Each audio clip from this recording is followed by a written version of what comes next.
Doncs és una pregunta interessant però complicada de respondre, perquè per començar la música és un estímul com molt complex, no? Incorpora aspectes de ritme, incorpora aspectes de melodia, d'harmonia, però es defineix com una successió de sons que en el temps, de manera ordenada, seguint unes lleis, generen plaer.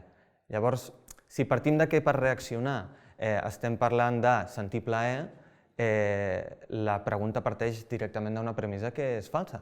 No tothom sent plaer amb estímuls musicals i, de fet, en l'última dècada, investigacions de gent d'aquí de la casa, de l'Institut de Neurociències, han trobat, per exemple, que un 5% de la gent, el que és una persona de cada 20, no senten plaer amb la música. Sembla ser que això és perquè el seu sistema de recompensa, que funciona, vull dir, senten plaer amb el sexe, senten plaer amb el menjar, amb el que sigui, però no particularment amb la música. El seu sistema de recompensa sembla que no està ben connectat amb els sistemes de percepció dels estímuls auditius com els estímuls musicals. Llavors, per aquesta banda, doncs sabem que, tot i que totes les cultures humanes tenen formes musicals i, per tant, això ens pot induir a pensar que a tothom la música li fa sentir plaer o li agrada, doncs no és ben bé cert. Hi ha gent que ja, diguéssim, que neix amb una indisposició per sentir plaer amb la música.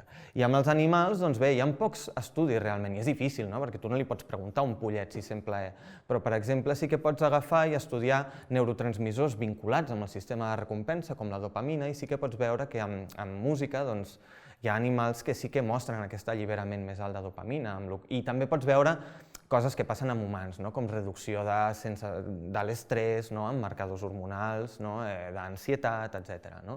El que passa que no està molt clar tampoc amb quin tipus de música. Això és que les vaques donen millor llet amb música, sí, segurament molts pagesos diran que sí, però no està molt clar científicament ni quins tipus de música.